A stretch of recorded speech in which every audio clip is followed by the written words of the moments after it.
அன்பின் இரட்சகர் இயேசு கிறிஸ்துவின் நாமத்தில் வாழ்த்துக்கள். இந்த நாளிலும் எசேக்கியேல் தீர்க்கதரிசியின் புஸ்தகம் 6வது அதிகாரத்தை நாம் தியானிக்கப் போகிறோம். இந்த அதிகாரத்திலும் ஆண்டவர் எசேக்கியேலை பார்த்து, மனுபுத்திரனே, நீ இஸ்ரவேலின் பர்வதங்களுக்கு நேராக உன் முகத்தை திருப்பி அவைகளுக்கு விரோதமாக தீர்க்க தரிசனம் உரைத்து சொல்ல வேண்டியது என்னவென்றால் என்று சொல்லி, இஸ்ரவேலின் பர்வதங்களே என்று சொல்லி இங்கே ஆண்டவர் எசேக்கியேலை கொண்டு தீர்க்க தரிசனம் உரைக்கிறதை நாம் பார்க்கிறோம். அதாவது பண்டைய காலத்தில் கானானியர்களுடைய தொழுகை கூடங்கள் எல்லாம் தோப்புகளின் அருகில் உள்ள உயர்ந்த மேடுகளின் மேலே கட்டப்பட்டிருந்தன.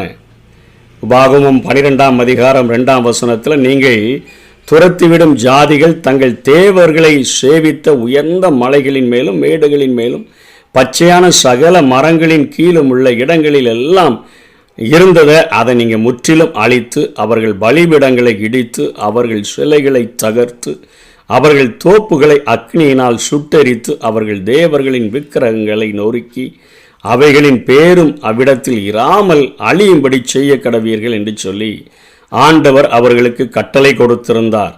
ஆபிரகாமினுடைய சுதந்திர சொத்தாகிய அந்த கானான் ஆபிரகாம் வாழும் பொழுது அது ஒரு பாலும் தேனும் ஓடுகிற தேசமாக இல்லை. இவர்கள் 400 வருடங்கள் அந்நிய தேசத்தில் அடிமைகளாய் இருந்து திரும்பும் பொழுது ஆண்டவர் 7 வகையான ஜாதிகளை கொண்டு அவர் பாலும் தேனும் ஓடுகிற தேசமாக மாற்றி இருந்தாரே, அதிலே வாழ்ந்த அந்த கானானியர்களுடைய தொழுகை முறைகள் உங்களை பாதித்துவிடும் என்பதற்காக நீங்கள் அதை சுதந்திரித்து கொள்ளும் பொழுது அதை சுத்திகரிக்க வேண்டும் என்கிற கட்டளையை ஆண்டவர் கொடுத்திருந்தார். ஆனால் இஸ்ரவேலர்கள் கானானில குடியேறிய போகுது அந்த தொழுகை மேடுகள் அனைத்தையும் அழித்து போடாமல் அதை அழிக்காமல் விட்டபடியினால இவர்கள் அந்த காரியங்களை வழிபடுகிறதற்காக முற்பட்டனர். அவைகளில் ஒன்றுதான் அசேரா என்று சொல்லக்கூடிய ஒரு இனப்பெருக்கத்தினுடைய தெய்வத்தையும் அவர்கள் அடையாளப்படுத்தி அதை தொழுக ஆரம்பித்தார்கள். அதனுடைய அடையாளத்தை காட்டி கனப்படுத்தக்கூடிய அநேக மரக்கம்பங்கள் எல்லாம் அந்த தொழுகை மேடுகளில் அவைகள் அமைக்கப்பட்டிருந்தன. மற்ற விக்கிரகங்களெல்லாம் இரும்பு மற்றும் கற்கள் போன்றவற்றினால அவைகள் செய்யப்பட்டவைகளாக இருந்தன. இப்படிப்பட்ட அந்த காரியங்களை அழிக்காமல் அவர்கள் தொழுகையை அவர்கள் செய்கிறவர்களாக, பின்வாங்கி போனவர்களாக, உண்மையான ஆராதனையை செய்கிறதற்கு பதிலாக அவர்கள் பொய்யான ஆராதனையை செய்கிறவர்களாக மாறிவிட்டார்கள்.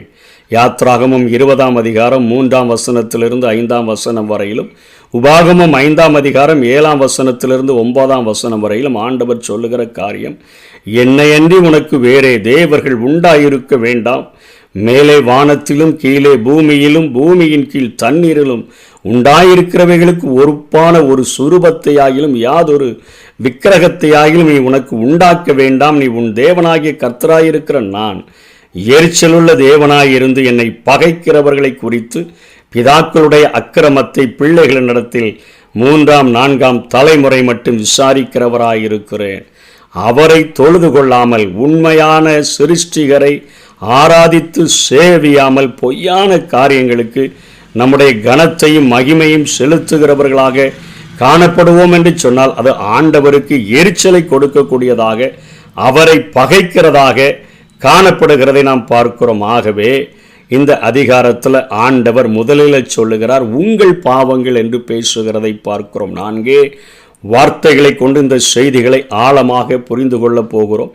உங்கள் சிலைகள், அதாவது உங்கள் பாவங்கள் என்று சொல்லி அது நிமித்தமாக நான் மனமடிவானேன் என்கிற ஒரு காரியத்தையும், 3ஆவதாக நீங்கள் உங்களையே வெறுத்து அப்படிங்கிற காரியத்தையும், 4ஆவதாக நீ உன் கையிலே அடித்து, நீ உன்னுடைய காலில் தட்டி, நீ உன்னுடைய வேதனையினால நீ ஒரு ஜெபத்தை செய்ய வேண்டும் என்கிற காரியத்தையும் சொல்லி இந்த அதிகாரத்தை ஆண்டவர் முடிக்கிறதை நாம் பார்க்கிறோம். உங்கள் சிலைகள் என்று சொல்லி பார்த்தோன்னு சொன்னால், இங்கே ஆண்டவர் சொல்லுகிறார், அந்த இஸ்ரவேல் ஜனங்களுக்கு இதற்கு முன்பாக எருசலேமுக்கும் யூதாவுக்கும் சொன்ன ஆண்டவர் இப்பொழுது இஸ்ரவேல் முழுமைக்கும் தீர்க்க தரிசனங்களை சொல்லுகிறார்.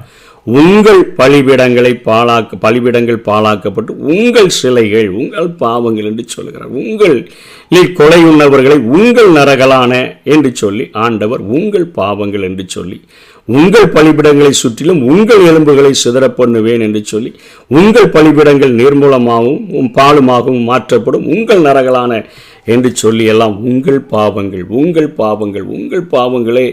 உங்கள் தேவனுக்கும் அவருக்கும் நடுவாக பிரிவினை உண்டாக்குகிறது என்கிற காரியத்தை இந்த அதிகாரத்தில் ஆண்டவர் வலியுறுத்துகிறதை பார்க்கிறோம். பவுலினிடத்தில் கேட்டால் கொலோசியர் 3ஆம் அதிகாரம் 5ஆம் வசனத்தில் சொல்வார், ஆகையால் விபச்சாரமும் அசுத்தம் மோகம் துர்இச்சை விக்கிரக ஆராதனையாகிய பொருளாசை ஆகிய இவைகளை பூமியில உண்டு பண்ணுகிற உங்கள் அவயவங்களை அழித்து போடுங்கள் என்று சொல்லுகிறார். இயேசுவும் மலை பிரசங்கத்தில் அழகான ஒரு போதனையை ஆண்டவர் கற்றுக் கொடுத்ததை பார்க்கிறோம். உங்கள் பொக்கிஷங்களை பரலோகத்தில் சேர்த்து வைங்கள் அப்படின்னு சொல்லி ஆண்டவர் சொல்லிட்டு, உன் கண் இருளாயிருந்தால் சரீரம் இருளாயிருக்கும், உன் கண் வெளிச்சமாயிருந்தால் உன் சரீரம் முழுவதும் வெளிச்சமாயிருக்கும் அப்படின்னு சொல்லிட்டு ஆண்டவர் திரும்ப கீழே சொல்றாரு, தேவனுக்கும் உலக பொருளுக்கும் உங்களால் ஊழியம் செய்யக்கூடாது என்று சொல்லுகிறார். அப்போ நம்முடைய கண் பார்வைகள் பரலோகத்தில் பொக்கிஷங்களை சேர்த்து வைத்து மேலானவைகளை நாடுகிறதாக இருக்க வேண்டும். அதற்கு நாம் ஊழியம் செய்கிறவர்களாக காணப்பட வேண்டுமே ஒழிய உலக பொருளுக்கு ஊழியம் செய்து நம்முடைய கண்கள் தவறான காரியங்களை இச்சையான காரியங்களை பார்த்து பொருளாசை நிறைந்ததாய் இருந்தது என்று சொன்னால் நமக்கு அது அழிவை கொண்டு வரும் என்கிற காரியத்தை இயேசு தன்னுடைய மலை பிரசங்கத்திலேயே சொல்லிக் கொடுக்கிறதை பார்க்கிறோம். நம்ம கண் இருளாயிருந்தால் என்று சொல்லுகிறதை வேறு எதற்காவது வியாக்கியானம் செய்கிறோம். அந்த வசனத்திற்கு மேலேயும் கீழேயும் ஆண்டவர் பொருளாசையை குறித்து பேசுகிறதை பார்க்கிறோம். உங்கள் பொக்கிஷங்களை பரலோகத்தில் சேர்த்து வைங்கள் என்று சொல்லுகிறார்.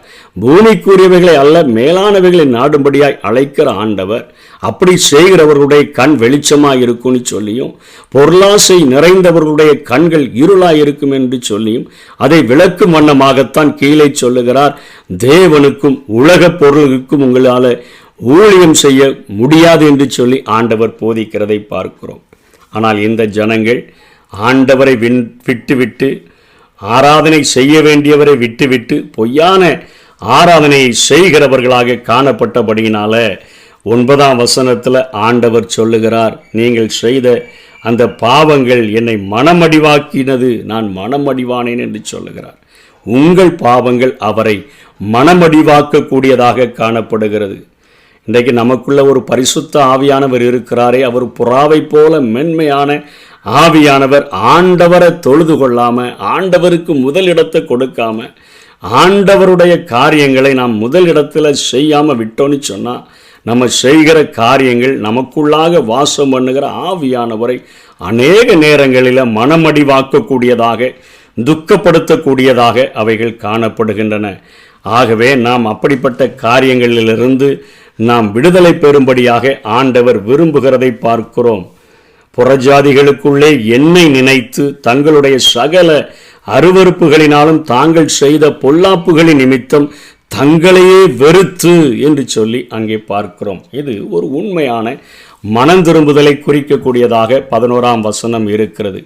ஆண்டவர் என் நிமித்தமாக மனமடிவாகிறாரே, அவருடைய இருதயத்தை சந்தோஷப்படுத்துகிற வாழ்க்கை நான் வாழ வேண்டுமே என்று சொல்லி, எப்படி யோபு 42ஆம் அதிகாரம் 6ஆம் வசனத்தில் நான் என்னை அருவருத்து தூளிலும் சாம்பலிலும் இருந்து மனஸ்தாபப்படுகிறேன் என்று சொல்லுகிறாரோ, அதே போல ஒரு இளைய குமாரன் நான் என் தகப்பனுக்கும் பரத்துக்கும் விரோதமாக பாவம் செய்தேன், இனி அவருடைய குமாரன் சொல்லப்படுகிறதற்கு கூட என்கிட்ட அருகதை இல்லை அப்படின்னு சொல்லி தன்னைத்தானே வெறுக்கிற ஒரு சூழ்நிலையைத்தான் வேதம் சொல்லுகிறது. கிருபையும் சத்தியமும் ஒன்றை ஒன்று சந்திக்கும் என்று சொல்லி வானத்திலிருந்து தேவனுடைய கிருபை இறங்கி வருகிறது.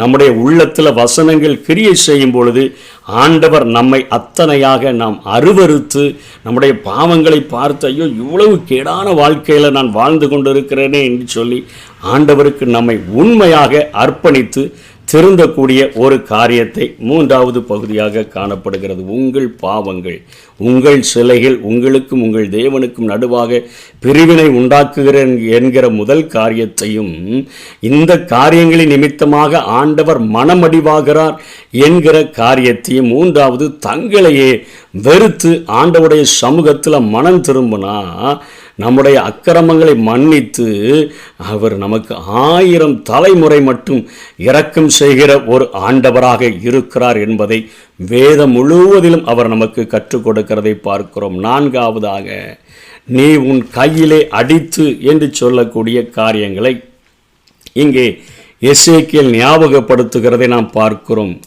அவர்கள் நீ உன் கையிலே அடித்து உன் காலால் தட்டி இஸ்ரவேலுடைய அந்த வம்சத்தாருடைய சகல பொல்லாத அருவருப்புகளின் நிமித்தமும் ஐயோ என்று சொல்லி இங்கே ஆண்டவர் சொல்லுகிற காரியம் என்ன?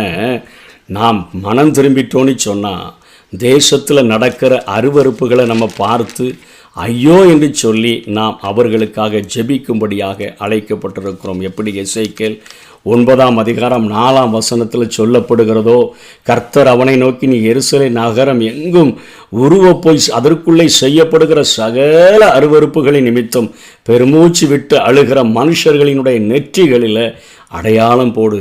ரட்சிக்கப்பட்டுட்டோன்னு சொன்னால் அநீதியில் வாழக்கூடிய, அநியாயத்தில் வாழக்கூடிய ஜனங்களுக்காக தேவ சன்னிதானத்தில் நம்முடைய தலை தண்ணீரும் நம்முடைய கண்கள் கண்ணீர் ஊற்றுமாக மாறி, ஆண்டவரே என்னை அருவருப்புகளில் இருந்து, என்னை சீயென்று இகழப்படத்தக்கக்கூடிய கிரியைகளில் இருந்து என்னை மீட்டு கொண்டது போல என் ஜனத்தையும் ரட்சியும் என்று சொல்லி பெருமூச்சு விட்டு கதறுகிறவர்களாக வாழும்படியாக ஆண்டவர் நம்மை அழைக்கிறார். நம்முடைய பாவங்களிலிருந்து நாம் மனம் திரும்பணும்னு சொன்னால் மனமடிவாக இருந்த ஆண்டவர் நம்மேல மனம் மகிழ்கிறவராக மாறுகிறார்.